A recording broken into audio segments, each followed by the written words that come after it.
Today we're going to discuss, in my opinion, 10 of the most iconic firearms throughout history. Now, while these may vary person to person, there's definitely a few firearms that would probably be on everybody's list across the board.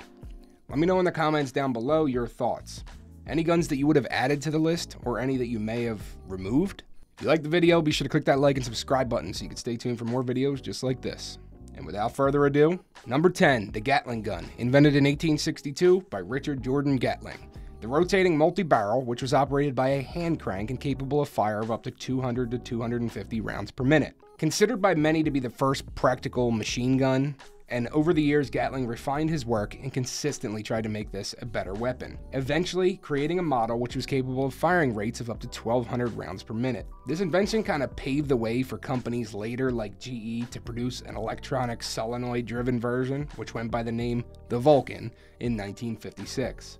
Next up, number 9, the Mauser Gewehr 98. An upgraded version of the M1888 or GU 1888.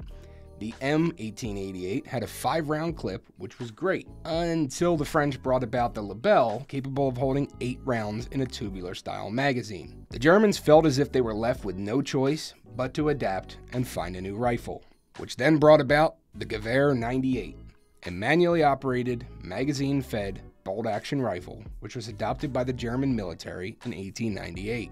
The Gewehr saw military action from 1898 until about 1935. Later going on to be replaced by the infamous Kar 98K. Next up, number 8, Winchester Model 1873. Many people know this gun as the gun that won the West, mostly due to its popularity among settlers and cowboys towards the end of the 19th century. A lever-action repeating rifle which came in multiple calibers, although it was marketed as a .44-40 Winchester.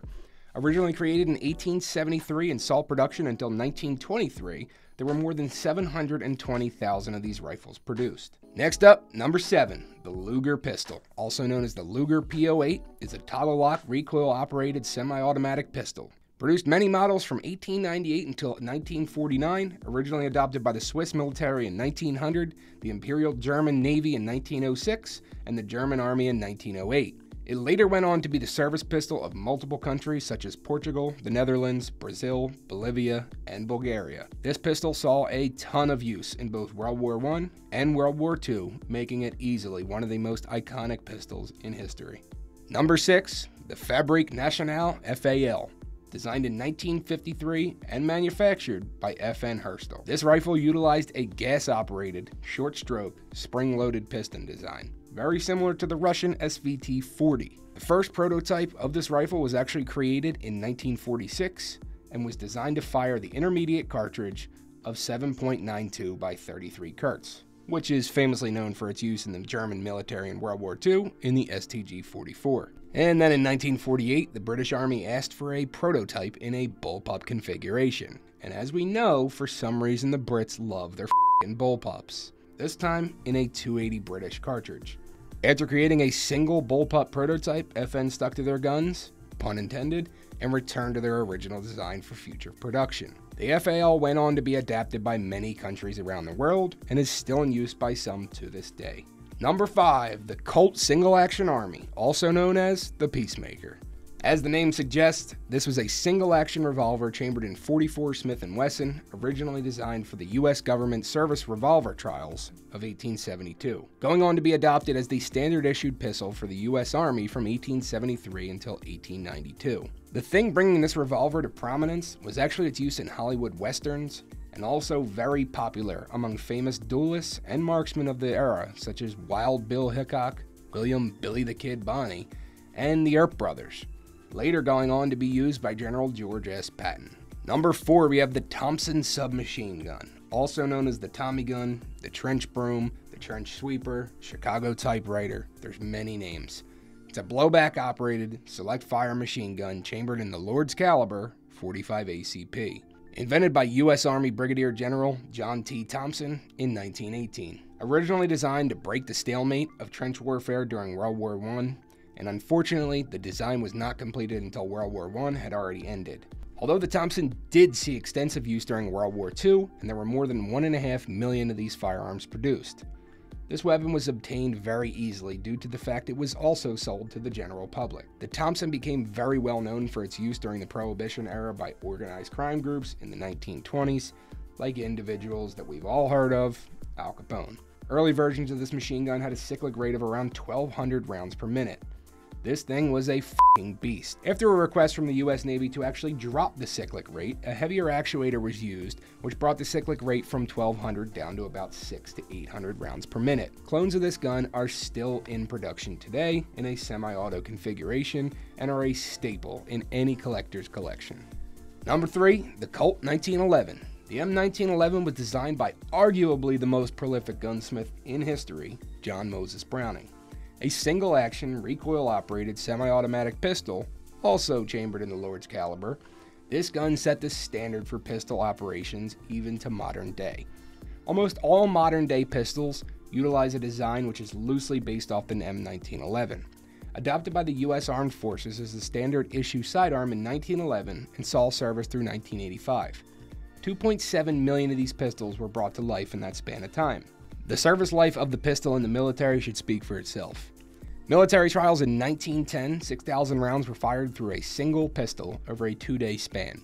When the barrel began to grow too hot, it was submerged in water to cool it down, and then firing resumed. Over the 6,000 rounds, not a single malfunction happened. Let me just say, I own modern-day firearms, brand new, which have a much higher malfunction rate than that. John Browning's brain just worked a little different, where he could see these designs in his head before they were even a thing, before they were even on paper for that matter. As I said, there's a reason that all modern day pistols are pretty much based off the 1911's inner workings. At number 2, we have the AR-15. Although many people believe AR stands for assault rifle, true gun enthusiasts know this just isn't the case. As we know, AR stands for Armalite Rifle, which was originally designed as a gas-operated rotating bolt with an integral piston, designed for full auto fire in .308 as the AR-10, invented in 1956 by Eugene Stoner for Armalite. The US military had a strong interest in the rifle, but there was one issue that was really holding them back from adopting it. The weight and the lack of variance in firing. The military required a lighter weight, smaller cartridge, and select fire. Eugene Stoner went back to the drawing board and came back in 1958 with the AR-15. Now firing the .223 Remington and meeting the needs for the military. Unfortunately, due to financial issues at the time and limitations of manpower and production ability, the designs and trademarks were sold to Colt in 1959. Beginning in 1964, Colt went on to sell their own version with an improved semi-auto design known as the Colt AR-15. After the patent expired in 1977, the marketplace opened up and other manufacturers began to produce, sell, and flood their own versions of the AR-15 on the market.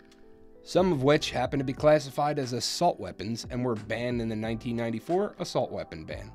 Still being produced to this day and adopted by many militaries around the world, the AR-15 is hands down one of the most iconic firearms in history. And last but not least, number 1, the AK-47 or the Automat Kalashnikov Model 47.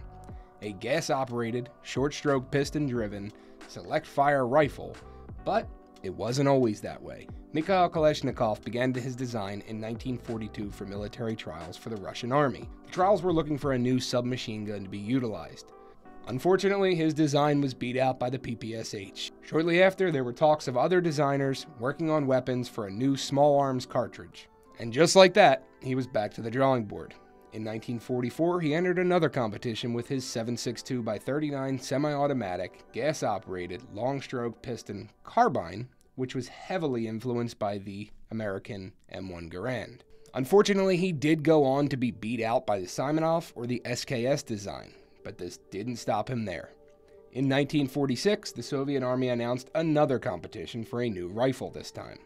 Kalashnikov yet again submitted a gas-operated rifle with a short-stroke piston above the barrel, a breech block similar to his previous 1944 carbine, and this time with a 30-round curved magazine. This first rifle becoming known as the AK-1, which utilized a milled receiver. Later variants, the AK-2, began using stamped receivers. Throughout the competition, the AK proved to be an absolute workhorse and impressed just about everybody and was accepted into a second round of the competition. His prototype, also known as the AK-46, had a rotary bolt 2-part receiver with a separate trigger housing, dual control, and a non-reciprocating charging handle on the left side. This was very similar to the design of the German STG-44, although Kalashnikov insisted it was by pure coincidence.